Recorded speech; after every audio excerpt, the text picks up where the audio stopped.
Welcome back to Last Stop Recovery. My name's Chelsea. My clean date is February 13th, 2019. And my name's Jay. My clean date is August 15th, 2017. How are you today, Chelsea? Flustered. Yeah? Okay. I think How are you, Jay? I am just I'm just living. Flustered. Yeah, I think so. I think we had talked last week and or a couple days ago, and you kind of said that you had a topic that you wanted to talk about today. Yeah.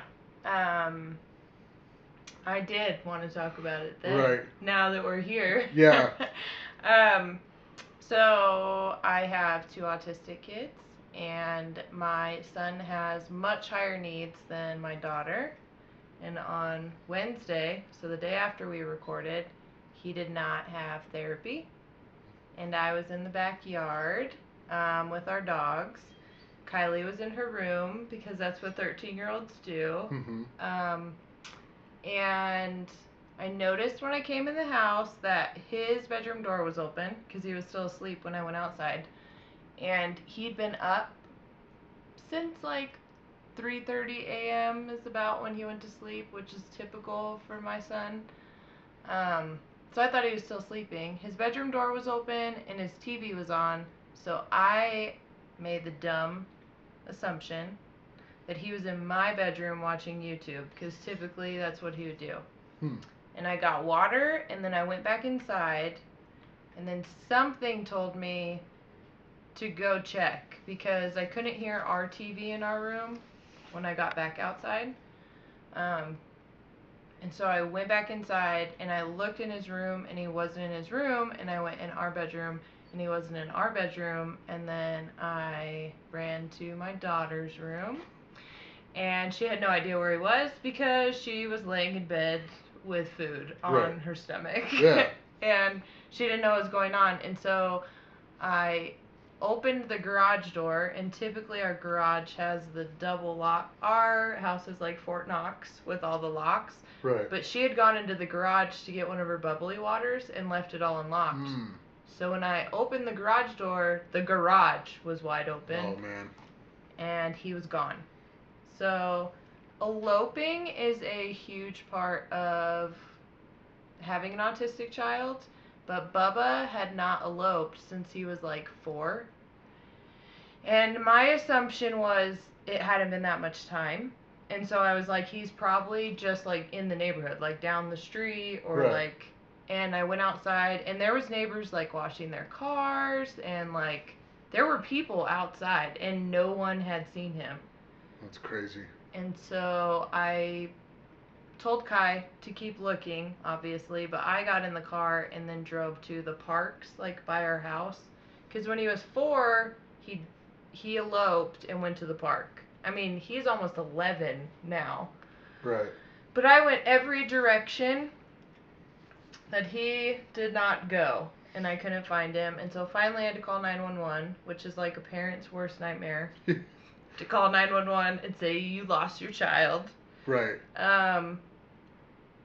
And he had made it 2.5 miles away from our house because he was upset that the day before, after therapy, I didn't go to Walmart and get him a new Lightning McQueen. Hmm. Yeah. So Bubba, you've met Bubba, but Yeah. like he's classified as nonverbal. Right. But like he does talk. And when the cops found him, he had his blanket and his shoes on, thank God, because it was like 102 degrees that day. Yeah. He had been running the entire time, Oh my gosh. and all he kept saying was Walmart, Lightning McQueen, mommy. So, I applaud his tenacity. Right. Yeah. He really wanted that Lightning McQueen, and he did it in the most terrifying way possible. And there's a whole thing that happens when your child gets out of your house. Okay. CYFD is involved, which is Child Protective Services. Yeah. And it brings up, for me, it triggered a lot of bad memories Right. of me when I was drinking. because he had eloped when I was drinking, and I was a hot mess when that happened. And there's also that thing of like when you're an addict, you realize that like when Child Protective Services is involved, they're going to come to your house and check your house. Yeah. And as an addict, that is the worst. It's terrifying. Thing to happen. Yeah. And you don't have like time to prepare if you don't get arrested on scene. Right. Because you can get arrested on scene. Luckily, I didn't get arrested because I wasn't under the influence. Yeah. And he was totally fine in general. Like, he didn't show any, like, abusive signs or anything like that. But I got my ass chewed out by the cops. Right. Which, I mean, the cops see in our state so many terrible things happen. Yeah. So I totally understood where they were coming from. But it is very hard to explain autistic children to normal folks that have not experienced it in their life. Also, Bubba doesn't go by his biological name. Right. So he was able to tell them his name and his birthday, but he doesn't go by his name on his birth certificate. Yeah. So they couldn't find him. Oh, wow. In the system. So they had no way to get a hold of me. Which was another thing I got reamed for. Oh my gosh. So I didn't call Jay, but I texted you because we had just talked about, like, if these things happen, we should reach out. Yeah. And I felt like the world's worst mom because I did. Right. And, like, I had talked to my husband, and, like, he couldn't come home because he works insane hours. And he tried to calm me down, and it just wasn't enough. Like, my nervous system could not calm down. Even though Bubba was, like, healthy and safe, and it could have been a lot worse, and we had gotten back home, and everything was fine, but I wasn't fine. Yeah.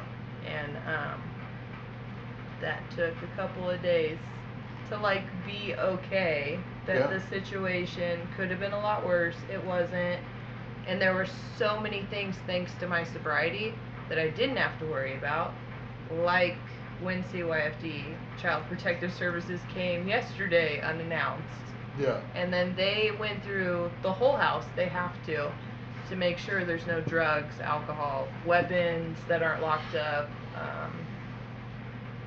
So I didn't, like, that process didn't freak me out. I was more pissed that I had laundry out.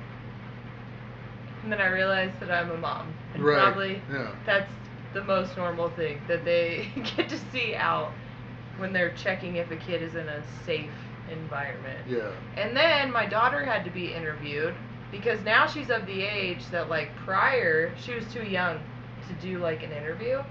So they took her aside and, like, asked, you know, like, do you know what abuse is? Does that happen in the house? Do you know what drugs and alcohol are? Right. Does mommy and daddy use those? Have you seen those? And so there was a moment when I was, like, watching her, because you can't be in the room, but I was watching her from a distance, and I could tell that she was like, she's autistic too, so she was kind of like, that's a dumb question because they're both in recovery. And she's like, my mom and dad don't do that. Yeah. And then she's like, my mom, and she said it, and my heart sunk. She's all, she used to be a drunk, but now she goes to meetings. Wow. And I was like, yep, that's accurate. Yeah. So, it was just a hard moment to happen, and hard moments still happen in sobriety. And, like, kids do things. Mistakes are made when you're raising children.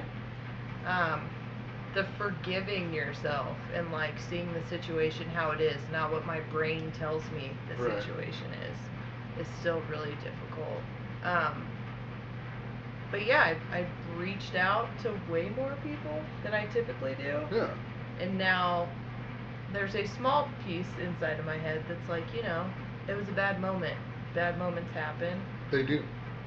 And he's fine. Yeah. And he was fine the moment that, like, I showed up, even though there's 5 cops surrounding him. Yeah. So it was really scary, and my son is terrifying. He loves danger. Right. And that's just, I would love to be like, he gets it from his dad. But his chaos seeking and like running towards danger, that's a me attribute that I pass down. So with the autism, he also has ADHD, and it's a lot. Like it's a thank Right. God I'm sober Yeah. to. Well, and I've met both of your kids, and I mean, like, Kai is awesome. Bubba's a little bit, he's a little shy. Yeah. He's not as, but I mean, he's not as talkative. That's just what it is, you know.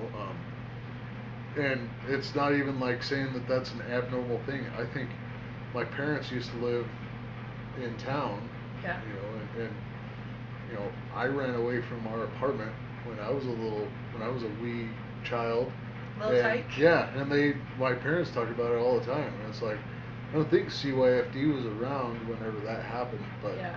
you know, I can only imagine how awful that could have felt or might have felt because I don't have kids, but I mean, I see my family has kids. Everybody Yeah. I know has kids, and it's like that's a whole level of care and protection and something that I just don't have.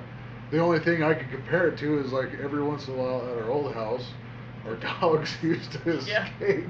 But it's But not, it is terrifying if you yeah. can't find them within like 10 or 15 Oh, minutes. yeah. The level of helplessness and Right. like bad scenarios that go 'Cause- through your head. Yeah. Because I I'm don't- like, he's precious. What if he really did get kidnapped?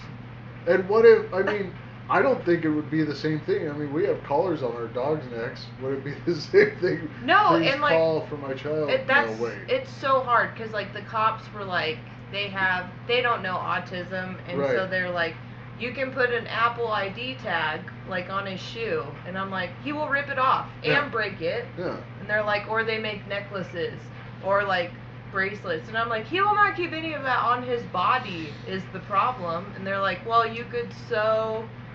Like the one thing I can do is he has that gray blanket that he's like Linus. He has this blanket. He has to use a baby. Yeah. It is torn to pieces, and he takes it everywhere. But like, one of the ladies was a mom, one of the cops, and she's like, you could sew a patch that says Yeah. his name and address, in it, and I was like, that's a good idea. But like, as terrible as this sounds, if there was like a microchip like the dogs get, Yeah. I would get that on him because he. Well, do you remember that ad a long time ago? This kid like runs away, and it's like, I don't know, like a battery commercial or something. It's like the mom's got this little beeper thing for him. Yeah, I would get it. Yeah. And I'd just be like, Bubba, it's gonna hurt for a minute, and then ice cream. Don't like, worry. Because I need to know where you are. Well, but that's gotta. And I feel for you because that's gotta be such a level of you don't know, you're unsure, and then I think there's a level of protection for children that you go through, Yes. and then to add on a mental disability. Yeah. You know, it's like, you know, how do you juggle that? How do you regulate that? And I've heard people come in the rooms and talk about, you know, especially when they're new, they're like, you know, I'm getting my kids back. But when you came in, and I think that was another thing that you and I kind of clicked on. My mom is a speech language pathologist. She helps people with developmental disabilities communicate. And it's like, so I've been around these types of people, and it's never been something that's like awkward or odd for me. You know, it can be difficult because they don't communicate. Some of these people don't communicate the way most people do. You know, so it's like it's a struggle dealing with children that don't communicate the same way that most people do, and then you're also a mother, and I think you're a good mother. You know, you can tell because your kids, you can't see any of their ribs. You know, so they definitely eat. Everybody eats well in your home, so you know, but I think whenever a kid kind of walks out and does their own thing, I think that's just as a parent. And this is coming from somebody who has no parental anything. I think it's just like, oh my god, I am a terrible parent. Well, yeah, it's my job Yeah. to know where the hell they are at all times. And, like, Kai is so different because, like, she's scared of her own shadow. Right. And so, like, she would not leave the house. Yeah. Like, ever. And so Bubba, and, like, she gets that definitely. She lives on the cautious side Mm-hmm. of life, the safe side. She gets that from her dad. Yeah. And then there's my offspring that I put more of my DNA into. He's like, and he's like, I need Lightning McQueen. I'm just a ka-chow, baby. And I will not accept no as an answer. You know, all of your no's ran out for me yesterday. So sorry.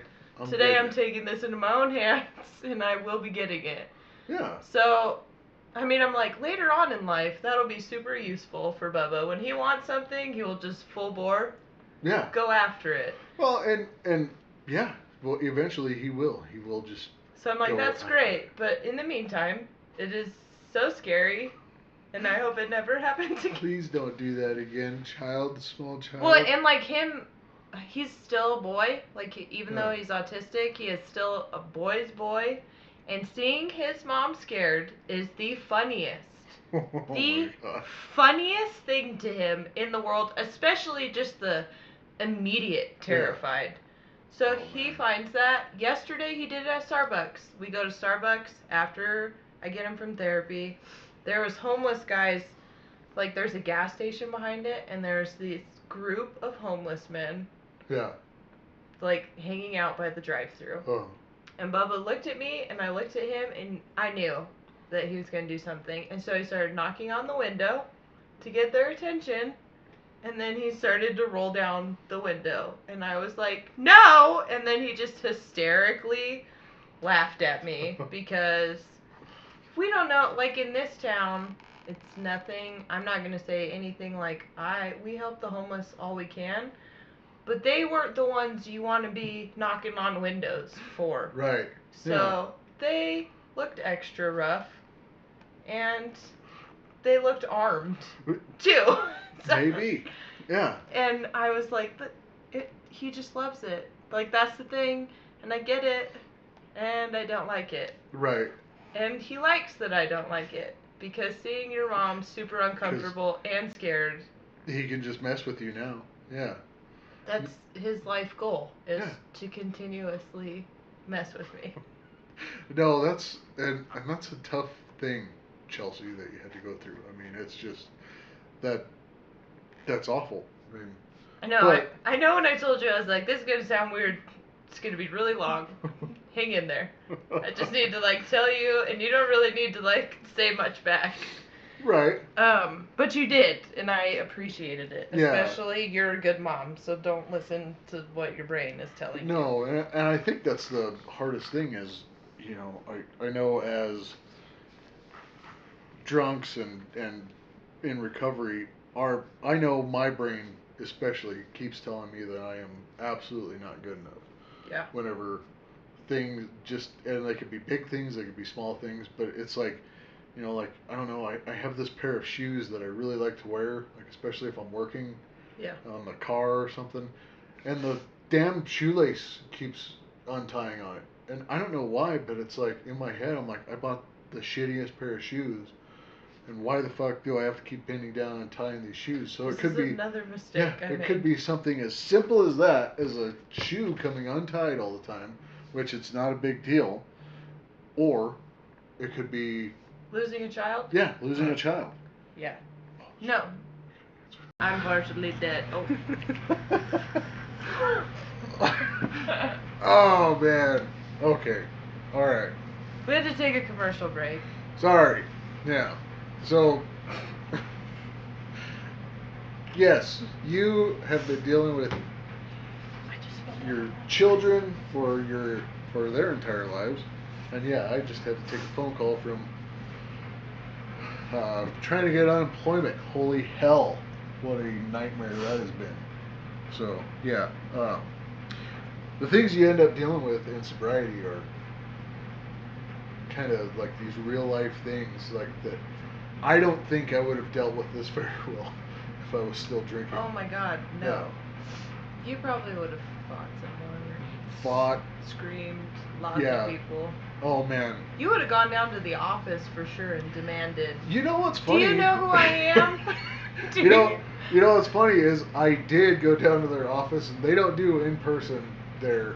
You But can like only if you talk were to them on drunk, the phone. you would not have taken the Oh no yeah, they would as have. an answer. They would have escorted me out of there. But yeah, no. You would have felt good about Yeah, that. they don't do in person because a guy like me could go down there. What the hell is taking so long? Don't you know who I am? Yeah. Who you know? You don't know who I am? What the I'm hell? a big deal. Big deal, huge deal. Huge deal. So yeah, I mean, just these things that we end up dealing with in sobriety are monumental. But I think, and I know for a fact, I am not the only person that has had to deal with unemployment or some sort of assistance taking a long time. Oh And yeah. you are not the only person Who deals with a child eloping? Yeah, who just. And if anyone doesn't know what eloping means, all that means is running away. They put a fancy word on top of it. I'm glad you clarified because I was gonna ask, like, for the audience. For people that don't have autistic children, Yeah. I learned long ago when a kid runs away from your care, it is called eloping. And I don't know why, because that makes me think of. Like running away to get married. Oh no, I thought of animals. Like. Oh, Like galloping? Like an antelope? We went two totally different ways. Yours makes so much more sense. Yeah, I thought that's what you did. Isn't that what you did? We Did you eloped? guys elope? I think we did. But You were there, so it's a We yes. lived there, and then we got married there, which was also just a, you know, that was another mental thing that was just this crazy like mental gymnastics. You know, Wendy and I lived in Colorado for a little while. Yeah. And we just kind of like decided one day, we had talked about it, but we got married, and she told her parents and all this stuff, and for whatever reason it took me a little bit to tell my family that we got married, and it's like I still, you know, they're upset with me because they're like, Because they wanted a wedding. yeah, why didn't you tell us? You know, you didn't tell us. And you know, they think that it's this trick I played on them or something. And I know that's what is going through their minds is, Yeah. you know, you tricked or this wasn't or whatever. And it's like, you know, at the time I had moved away, you know, which is like, you know, like we were talking about last week, all these little sayings that they say whenever you get into the program, like, you know, don't move, don't switch careers, don't get in a relationship, you know, don't do these big changes whenever you start getting sober. Well, first thing I did whenever I started getting sober was I tried finding a relationship. I made sure and got a different job, and then I got another different job, and then I decided to move. And this was all like within the first year of being sober. So you broke all the rules. Oh yeah, broke every one of the rules. And then the biggest thing I kept wondering is why is it still just this, you know, like why is it still not making me happy? And the unfortunate thing about all these decisions or all these moves or whatever was I brought me with me. Yeah. God, that was so hard for me Oh. the first year. I'm like, Yeah. can I just be? Is there a point in sobriety? And I like talked about it before, and I talk about it in meetings a lot. I wanted to unzip myself from my own skin Yeah. for so long Oh man. that I was like, at what point in sobriety do I get a new me? Like, is that step 13? Yeah. And then I found out step 13 is very different. Oh no. Yeah. But I remember I was just like, when does it get to that point, the Yeah. new me? Do I get to meet her? Yeah.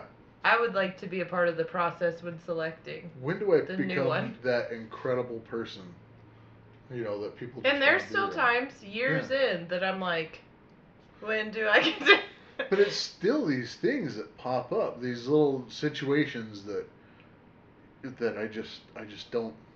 Yeah, know I how to lost my handle. kid, so I felt like really shitty human all over again. But Because I'm like, that's my job. Yeah. Like, and it's so hard, too. I'm so glad we started the podcast, and I wanted to say this on text, because somebody came in the rooms that hadn't seen me before we started, and they were like, "Oh, like you look great. Like, what's new in your life from like 5 years ago?" Mm-hmm. And I was like, I'm still a mom and a wife.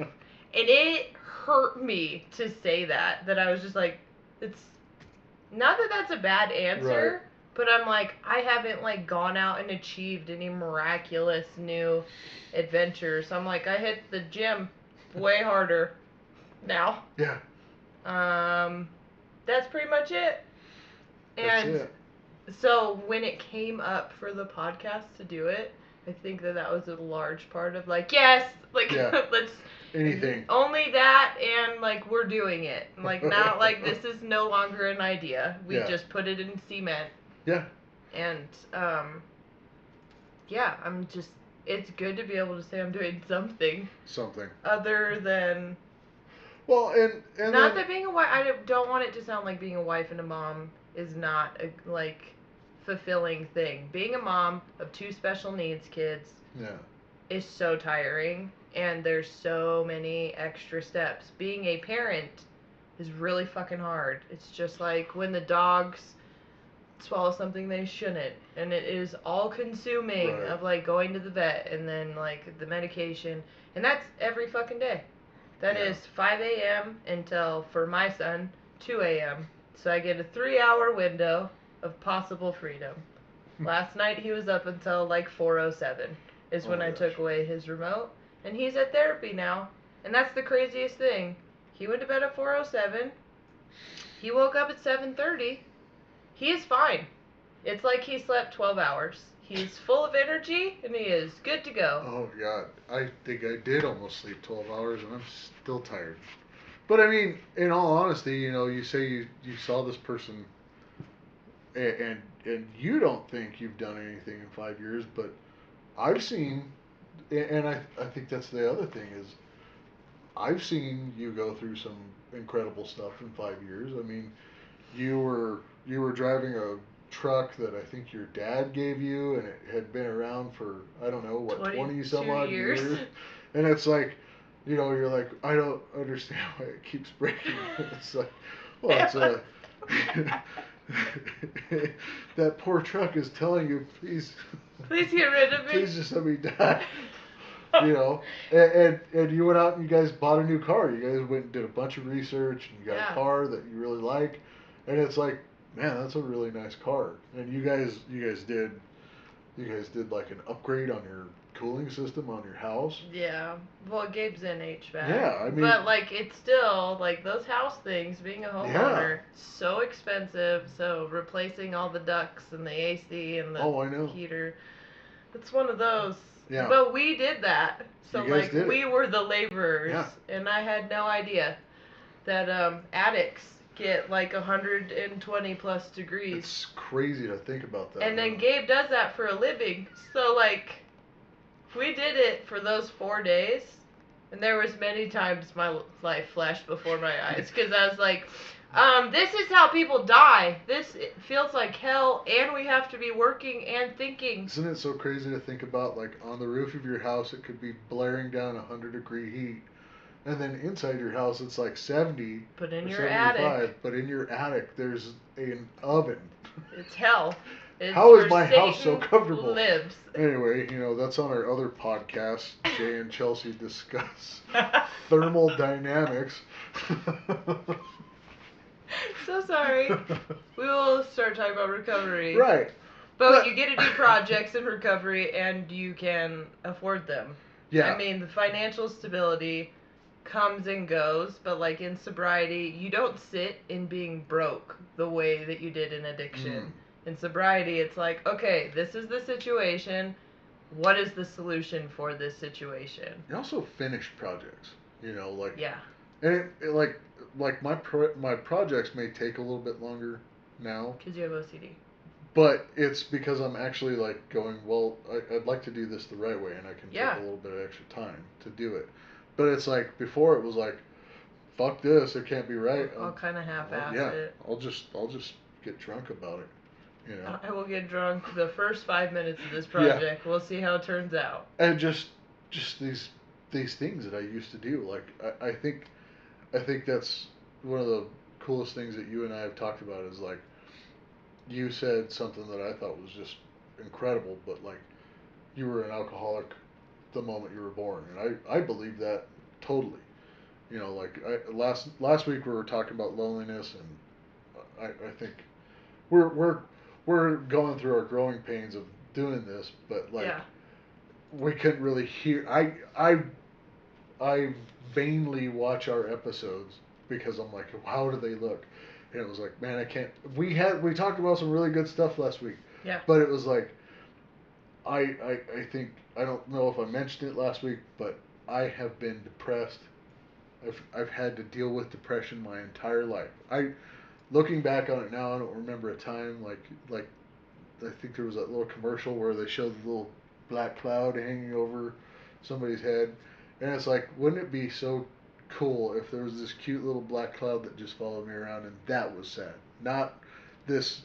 Not me, but if it lived above Yeah, me, not this. so I didn't feel it. Yeah, not this electrified piece of meat in my skull. Wouldn't it be better if it was just a cloud? Yeah, I've never experienced the feeling up until recently of feeling whole. Mm-hmm. And like that started in childhood. Like Yeah. I didn't think I was good enough. I didn't fit in the way I thought I should. I also overthought like way more Yeah. than other kids. Like if they're like, "Do you want a red sucker?" And then like I would get uncomfortable with how I answered that question, and I'd Right. be like, what is Sarah and Jesse gonna think of how I grabbed the sucker?" And I was like 6. Sarah Yeah. and Jesse weren't thinking shit. They were thinking they were happy to have a sucker too. Like, Did you ever just put stickers on things, or did you hold on to that sticker thinking, well, if I put this sticker on this thing, what if I don't want that thing anymore? no, I would think that, and then I'd be like, what if Sarah and Jesse don't think this sticker is cool? Or that, yeah. And So- it was like always this like I was so hyper aware of like everyone around Yeah. me, and then I carried that.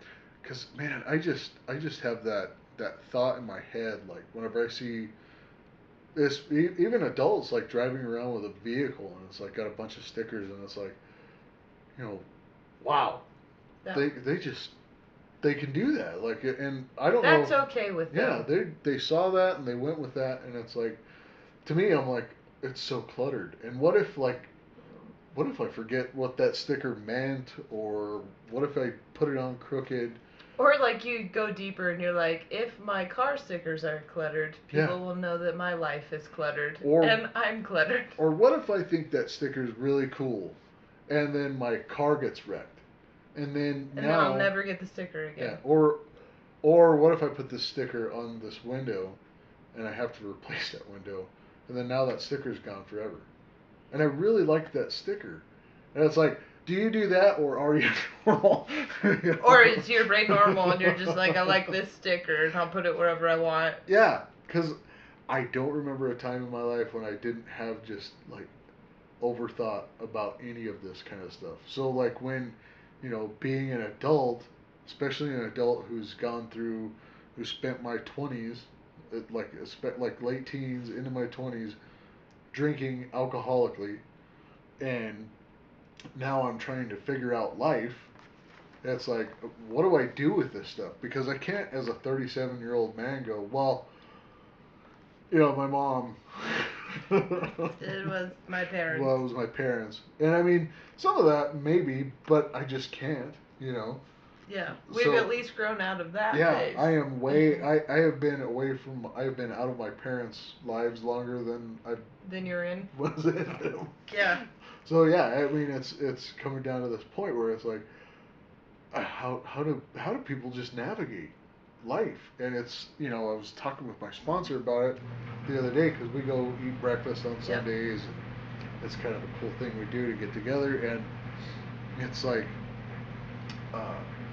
God has always provided in one way or another. When we start learning about that higher power and all that stuff, and trusting higher power, that's like, I think if I just put the sticker on the thing, I'm not gonna worry about it anymore. Yeah, it's just your mind like grasping Yeah. anything it can to hyperanalyze Yeah. and just like drive yourself fucking insane. And like I kind of talked about it last week, is like our brains will try to isolate us, and that's like another thing it does is the hyper isolation in like all the little things, like to get you to just not do anything, like Right. to get so overwhelmed that you're like, I'm not gonna hang out with anyone, I'm not gonna call anybody, I'm not gonna put this sticker on, I'm not even gonna look at this sticker, I'm not gonna clean my house, I'm not gonna do any laundry.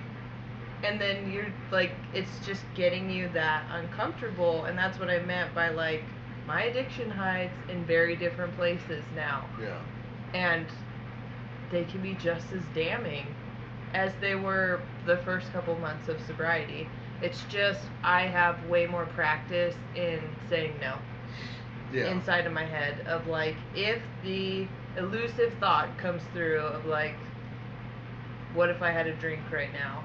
There's an immediate like slideshow inside of my head of just an atomic bomb dropping on top of my life. You know what my second sponsor used to say is like, if you think a drink, think it all the way through. Yeah, play the tape forward. Yeah, do the whole thing. Yeah, not just like what would happen immediately after. Yeah, because I think I hear that in meetings a lot of times. It's like, if I drink again, I'll die. And it's like, man, that'd be like the easiest, simplest thing to do. Like, if I drank all and died, done. I don't got to worry about it anymore. But it's like, I feel like if I drank again, I would live. Yeah, because I talked about it, well, I put it on my Instagram, that I'm like, when my dog Layla passed away, when we had to put her down, it was the sole thing that I just loved more than anything in life, because dogs are so easy to love, and it's such a pure love, because they'll love you indefinitely. No matter what version of yourself you are, they will love you. Oh yeah. And we survived so much together, and the day she died, I had 5.5 months sobriety, and I was like pink cloud sobriety. Yeah. And that night when that shot went into her and her eyes rolled back, every piece of my heart just turned black. Yeah. And then I was like, the only thing I wanted to do was not just get fucked up, I mean get annihilated now. Yeah. Like now. And I tried to drink myself to death for 82 days straight. It just doesn't work. And so that's why when people are like, I would die, I'm like, I tried to die 82 times and failed. Yeah. Failed every time. So no, that's just not. No, I don't know. That's the biggest thing that scares me about trying it again. Yeah. Especially because you were so fresh off of a relapse. Yeah. You know, well, not, I mean, 5 years away from one, but you know, 5.5. I'm like, not fresh. It's still fresher than, you know, it's the still, relapse that saved my life. Yeah. That's the way I see it. But it's like, it doesn't sound like it was fun. Oh no. No. And that's the whole thing, is every time, and I've sponsored a couple of guys, and each one of them has just, you know, ghosted me. Didn't stick. Yeah, after getting through a couple of these steps, it's like, and I don't think we could talk about it, but it's like they get to one, and it's like that's where you got to do some internal stuff, and that's scary, you know, because if you've been digging for so long, if you're not truly done with research and development, you can't stop digging. You can't stop. And you'll know when you're done. When it's just like, I have no other choice but to put down the shovel. And like, I don't know about for you, but like, I was drinking to die for those 2.5 months, but I wasn't getting drunk.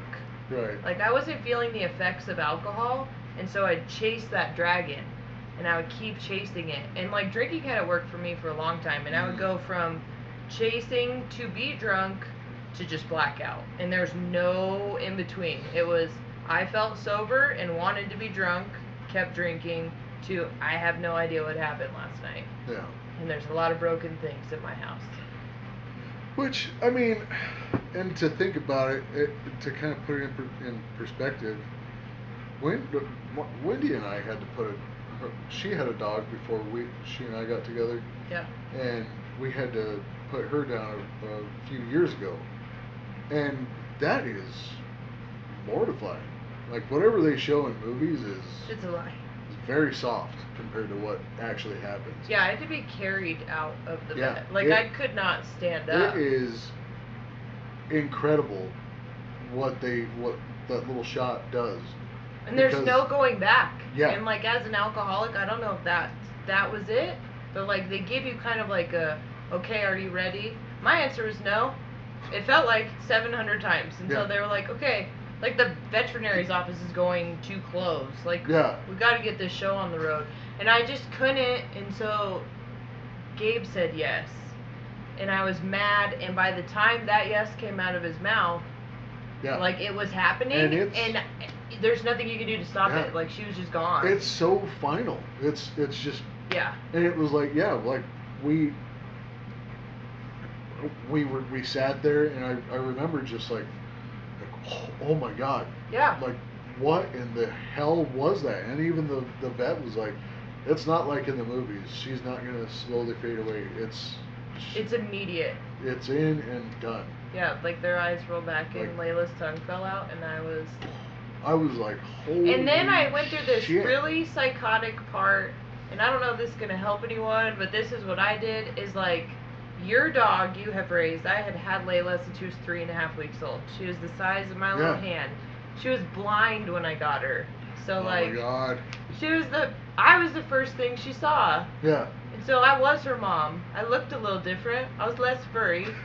But I was her mommy, and they do the shot, and then they're on this like blanket. Layla was on a blue blanket, and it's like a towel because things happen when they're gone. And I wanted to take her body with us. Yeah. Because I was like, this is mine. This is my dog. Her body is mine. Yeah. What do you mean we have to just keep her here and I'm gonna go pick her up in a box? And then that's why they had to carry me out, because like soon I was gonna start fighting people, and there were syringes around. And I mean, but it was just such an out of body. Like, then just go get like an EpiPen and just stick her 40 times, and then she'll come back to life, and then I'll say goodbye again. I changed my mind. One more week. Where's the other drug? Yeah. The one that you know. The only thing that I thought was like after we were done was we only had 2 others at the time was now I gotta do it again, and now we have 4, and now it's like I gotta do that 4 more times. And you know, I've talked to people that are like, it's the worst part. That's why I stopped with getting dogs, because it's too hard to watch them just go, you know. And it's like it's very hard, but that has not stopped us from getting it's not stopped me from getting dogs. Yeah, because like we had just Zeus, and he was a little guy. He was so brokenhearted because he was by himself. Yeah. Then we found out he'd been deaf his whole life, and Layla had just been masking it because she took such good care of him. So I was like, when we got home, I was like, Zeus no longer listens. What's wrong with this dog? I'm like, his depression is so weird because he just doesn't listen at all. And then I mentioned it to the vet, and they did the hearing test, and she was like, ma'am, he is as deaf as it gets. That dog is. And I was like, what? And then I was like, my drinking really like covered up that? Like I had a deaf dog for 2 years and just never. And it's so funny too, because now when I think about it, it's like you have a deaf dog. He's such a beast too. He's a 125-pound pit. You're so capable of taking care of these people and animals that require a little bit extra attention. And it's like, they're my little project. Yeah, what an incredible human being you are for just willingly taking on these things and like not even giving it a second thought. And it's like, you know, like I feel like we do that as alcoholics and as addicts. It's like we're willing to take on these things, and we just are like, yeah, it's no problem. But outside people looking in are like, you're doing that? You're people doing say that a lot that? about the kids, because they're like, both your kids are autistic? And I'm like, yep, that's the way the cookie crumbled. Yeah. And I'm like, but for me, I'm like, I've always felt a little bit different. Mm-hmm. So anything that has Yeah. extra. Oh yeah. Like I don't even think it phases me because I'm a little extra. I know you know. I'm different. So I'm Yeah. just like, just because they're extra might be presented in a different way. I don't see it that way because everybody's got shit. Yeah. And like my kids are autistic, but I mean, you know Kai. I mean, she is the funniest Dude. Cool kid. kid. Like she's Yeah. so awesome. She's so much cooler than I was at 13. Just a neat person. And she's like such a good person Yeah. that I'm like, most people have to try to be how she is. Yeah. Just naturally. Yeah. I mean, they have to put that effort in to be like, I can't be a shitty person, and she just is a great person. She's just genuinely a nice person. And Yeah. like she just cares so deeply for everybody. Yeah. And I'm like, that's such a gift to just have that. But when people compliment my parenting or me, that I'm just like, I think birds. it's hard. Yeah. Look at those quails in the sky. Yeah. My sister has 2 girls, and you know, Kai met Yeah. my sister's kids, And that went good too. Yeah, it went really good. And my sister's kids are great kids. Yes. But they're going through stuff, but it's just normal kid stuff, you know. Yeah. Sometimes I think it's just hard to raise a kid. You know, Yo, teenage girls. Yeah, man. Even if they are fantastic, they are teenage girls. I hung out with my niece yesterday, and it's like there's a lot going on in her head, in a kid's head. It's a little girl's head, you know.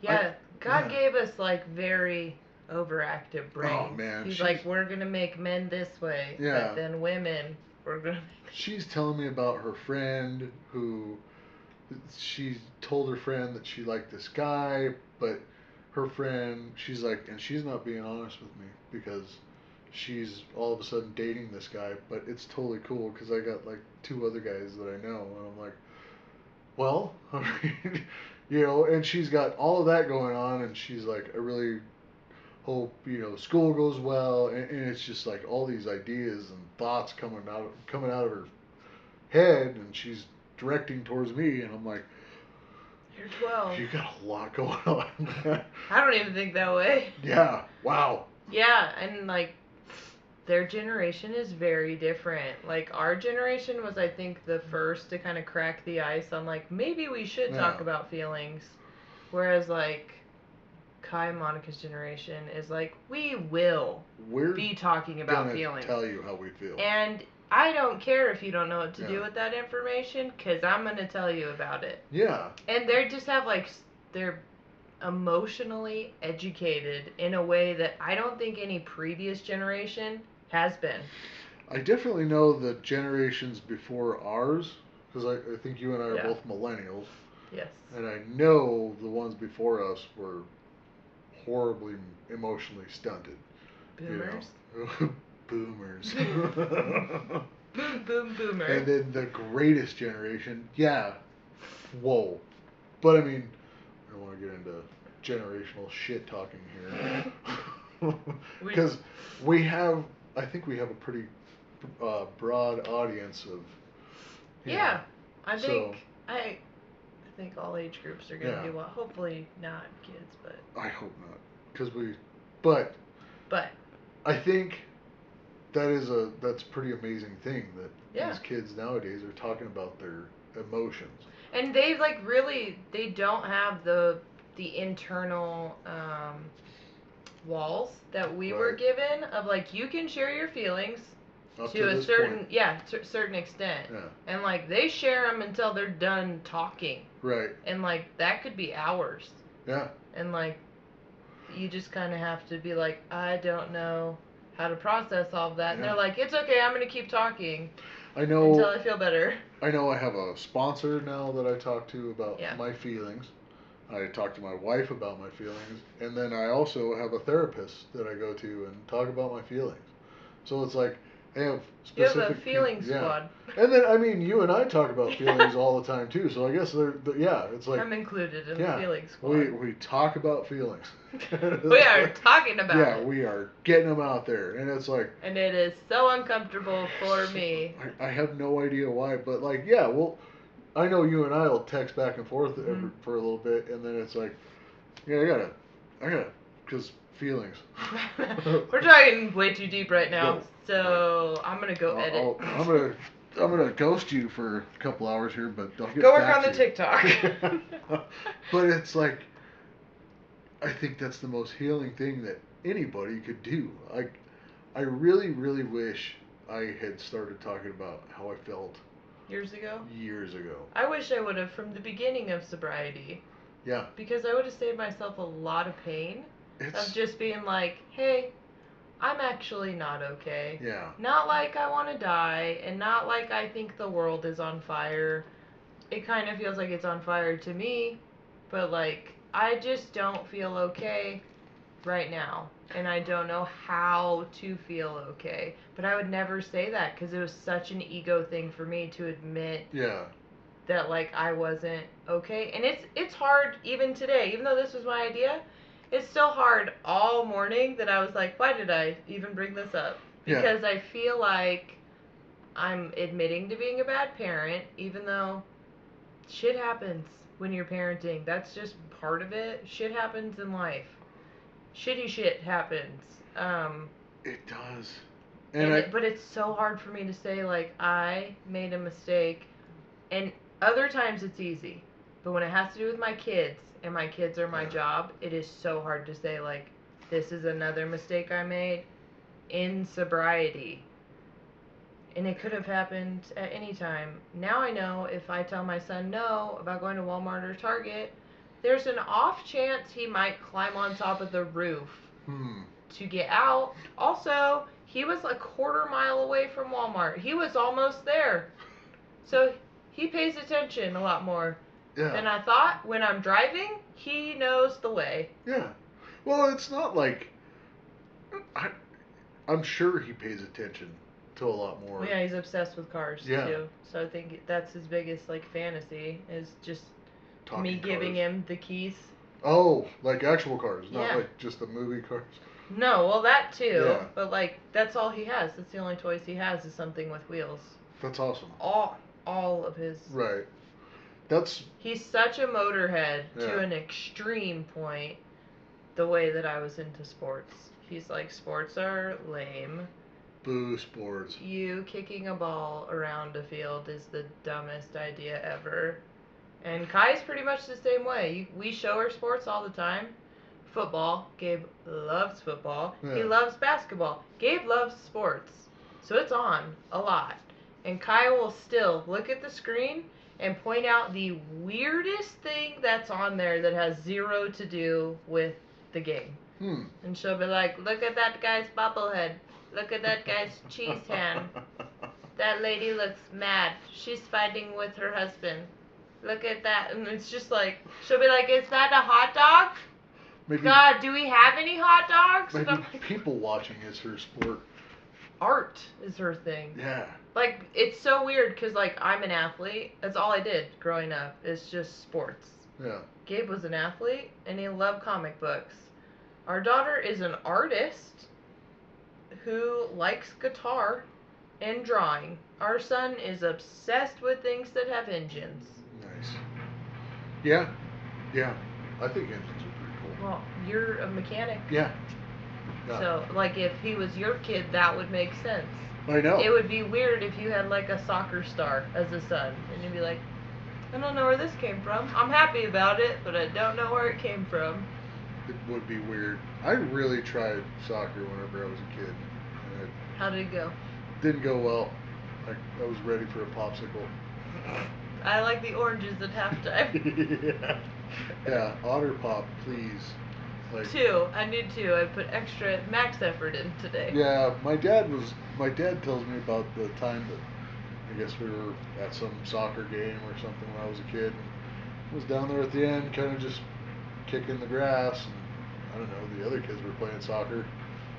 I hope I wasn't the goalie or anything like that, but I've seen kids, little kids, and I think it's so cute, and they put them as goalkeeper, and then they'll like grab the grass. I don't know if you did this as a kid, but like eat the little stem like out of it, and then they'll like throw it down, and the balls they'll just be scoring, and the kids just like Should I get that in the back of the net? What was that? Was everybody yelling at me? Oh, did you score?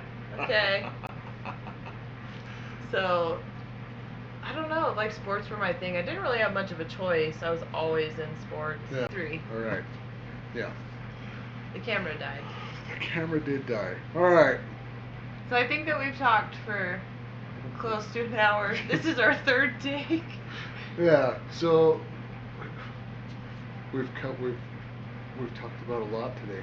Just a whole lot. And sometimes our episodes are going to be like this because sometimes I come in and I'm going to need to talk about something Yeah. even though I don't want to. Jay's going to come in, he's going to need to talk about something even though he might not want to. And talking about it takes away its power inside of our minds. It really does. And usually we always feel better. And I said that last episode is that's an after effect of doing this podcast is like we feel better. There's people that are reaching out that like, you know, they like the content. They like hearing the way that our brains work. And we're trying to make the videos better. Yes. Yeah, way better. Like better sound, better video quality. Yes. I think we're gonna do background stuff here soon. Yeah.